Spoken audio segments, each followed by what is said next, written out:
What if I told you that the woman everyone called worthless just inherited more money than her husband's entire family could ever dream of? Kate Martinez thought she knew what rock bottom felt like when her husband Tom and his family threw her belongings onto the street like garbage.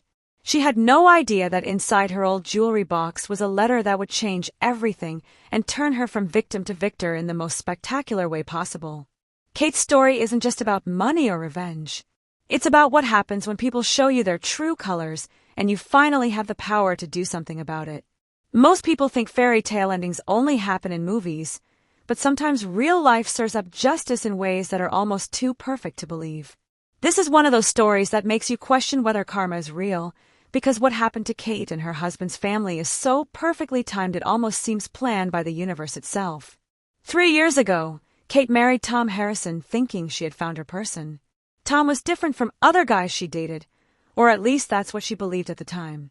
He was charming in a quiet way, the kind of man who remembered small details about her day and brought her coffee exactly how she liked it every morning without being asked. When he proposed during a sunset walk on the beach where they had their first date, Kate felt like the luckiest woman alive. She thought love would be enough to overcome anything life could throw at them. Looking back, Kate realizes she should have paid more attention to the warning signs that appeared almost immediately after their engagement. The first red flag should have been the way Tom's mother, Patricia, looked at Kate during their engagement party. Patricia Harrison was the type of woman who wore her wealth like armor, always perfectly dressed in designer clothes that cost more than Kate's monthly salary, always perfectly in control of every situation she encountered. She smiled at Kate that night, but her eyes stayed cold and calculating, like she was already planning Kate's eventual removal from the family. Kate brushed it off because she wanted to believe the best in people. Not everyone was going to love her immediately, and she understood that sometimes mothers have a hard time sharing their sons with other women. She told herself that Patricia just needed time to get to know her, that eventually the older woman would see how much Kate loved Tom and how happy they made each other. Tom's father, Richard, barely acknowledged Kate's existence from day one. He was the kind of businessman who measured everything by dollar signs, including the people in his family, and especially the women his son might marry. He made his fortune in real estate development, building shopping centers and office complexes across 3 states, turning empty land into profit margins that most people could never comprehend.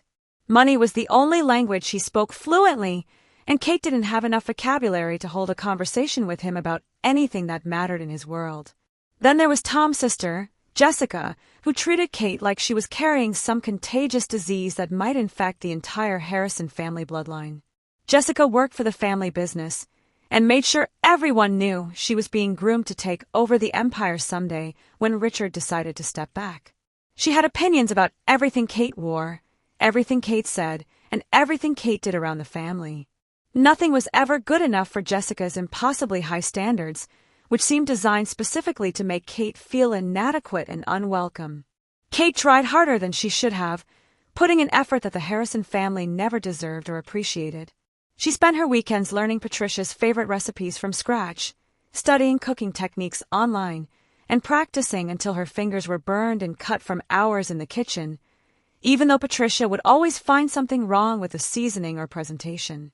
She listened to Richard's endless business stories and asked thoughtful questions about market trends and development strategies, even though he answered with grunts and eye rolls that made it clear he thought she was wasting his valuable time. She complimented Jessica's work presentations and offered to help with family business projects, thinking maybe she could contribute something useful to their success, only to be told she wouldn't understand the complexity of their operations. Every attempt Kate made to connect with Tom's family was met with rejection, criticism, or outright dismissal, but she kept trying because she believed that persistence and kindness would eventually win them over. The Harrisons lived in a world where your bank account determined your worth as a human being, where conversations at dinner parties revolved around stock portfolios and vacation home purchases rather than relationships or personal growth. They threw elaborate social events where business associates gathered to discuss deals worth millions like it was pocket change, while Kate stood in corners feeling invisible and insignificant. She worked as a kindergarten teacher, which was barely a real job in their eyes, something more like an expensive hobby than an actual career path. Kate made $38,000 a year helping 5-year-olds learn to read and write, teaching them basic math skills and social interaction, while the Harrison family talked about quarterly profits and investment opportunities that generated more money in a single day than Kate earned in an entire year. The contrast was stark and humiliating, especially when Patricia would make subtle comments about the importance of financial contribution to a marriage and family stability. Tom seemed different when they were alone together, away from his family's influence and expectations. He would hold her hand during quiet evenings at home and tell her not to worry about his family's cold attitude toward her. He promised they would come around eventually once they got to know her better and saw how happy she made him. He said love was more important than money, and that he chose her because she had something his family had forgotten how to value in their pursuit of wealth: genuine kindness and compassion for other people. But gradually, so slowly that Kate didn't notice the change until it was too late, she began to see shifts in Tom's behavior and attitudes. He started making little comments about her clothes when they prepared for family gatherings, suggesting she might want to dress more professionally to make a better impression on his parents and their business associates. He mentioned that maybe she should consider getting a job with better earning potential, since teaching wasn't really a long-term career that would support the lifestyle he was accustomed to living. These suggestions always came wrapped in what seemed like genuine concern for her future and their relationship, but they felt like tiny cuts that accumulated over time into deeper wounds. Tom began pointing out how much money other wives in his social circle made, women who worked in finance or real estate, or ran their own successful businesses.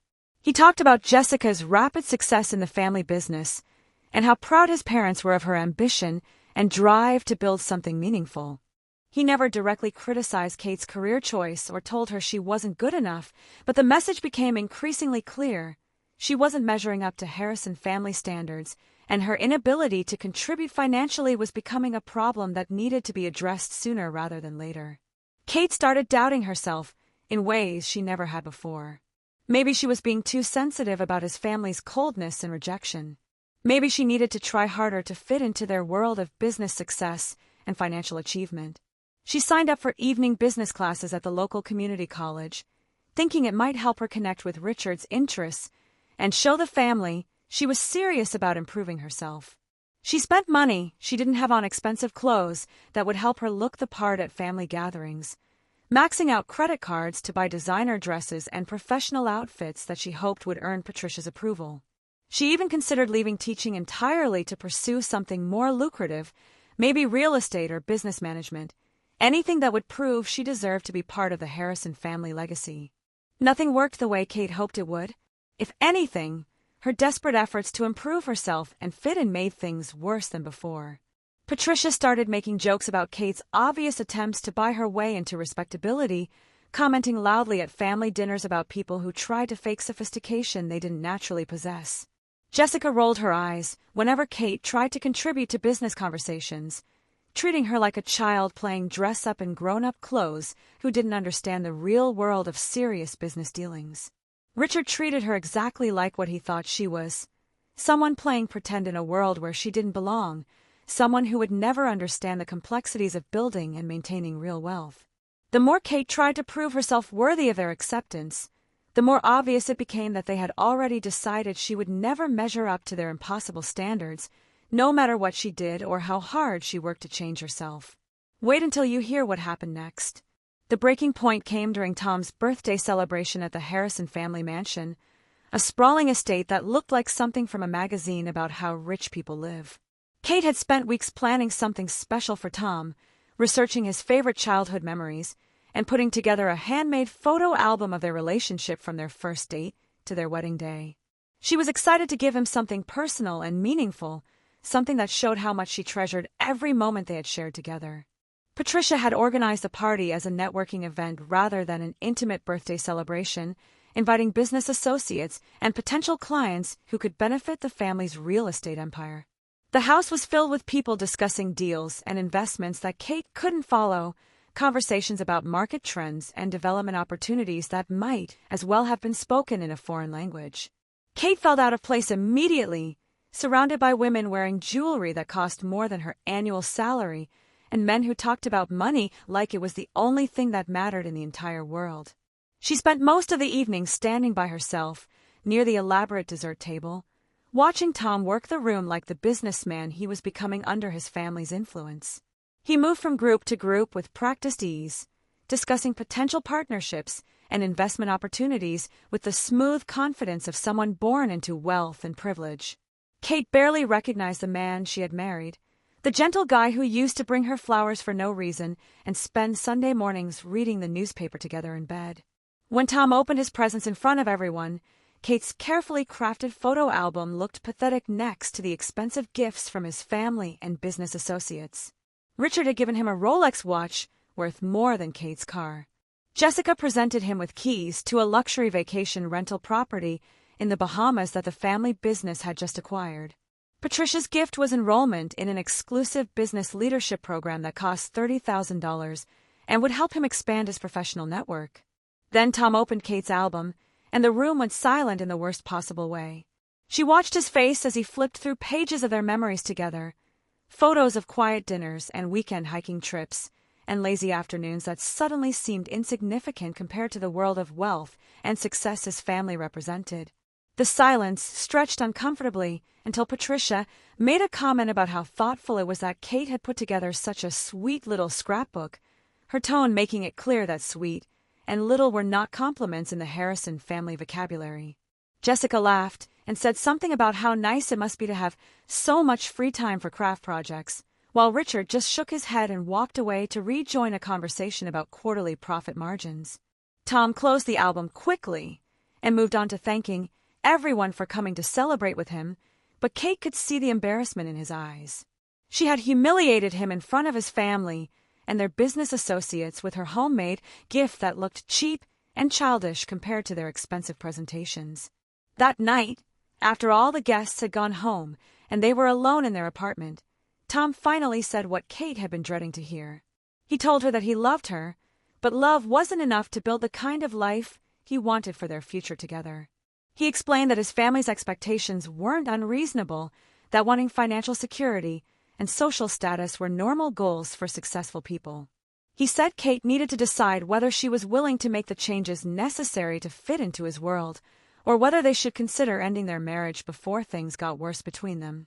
Kate felt like she had been slapped across the face. Everything she had given up and sacrificed to try to please his family suddenly seemed worthless and stupid. She had changed everything about herself, from her clothes to her career goals to her basic personality, trying to become someone the Harrisons could accept and respect. She had abandoned friendships with people who didn't meet Tom's family's social standards. She had stopped pursuing hobbies and interests that didn't align with their idea of appropriate activities for someone in their social circle. The fights started getting worse after that birthday party disaster. Tom began criticizing Kate more openly, pointing out her failures to integrate into his family's social world and her inability to contribute meaningfully to their financial goals. He complained about her salary and suggested she was being selfish by staying in a low-paying job when she could be doing something more profitable.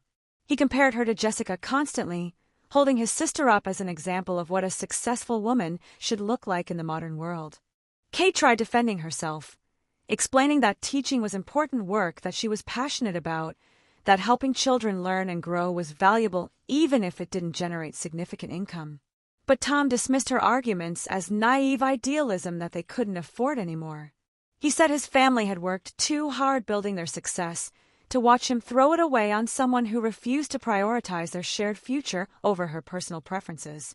The emotional abuse escalated gradually, so slowly that Kate didn't recognize it for what it was until she was trapped in the middle of it. Tom started questioning her intelligence, suggesting that maybe she wasn't smart enough to understand complex business concepts or financial planning strategies. He made jokes about her education, implying that her degree in elementary education was basically worthless compared to his business background and family connections. He began isolating her from the few friends she had left, claiming they were holding her back from growing and improving herself.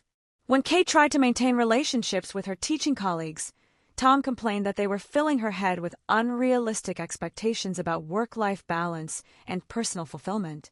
He said successful people had to make sacrifices, and surrounding herself with other low achievers was preventing her from seeing what she needed to do to elevate herself to his family standards. Kate's self-confidence crumbled under the constant criticism and manipulation. She started believing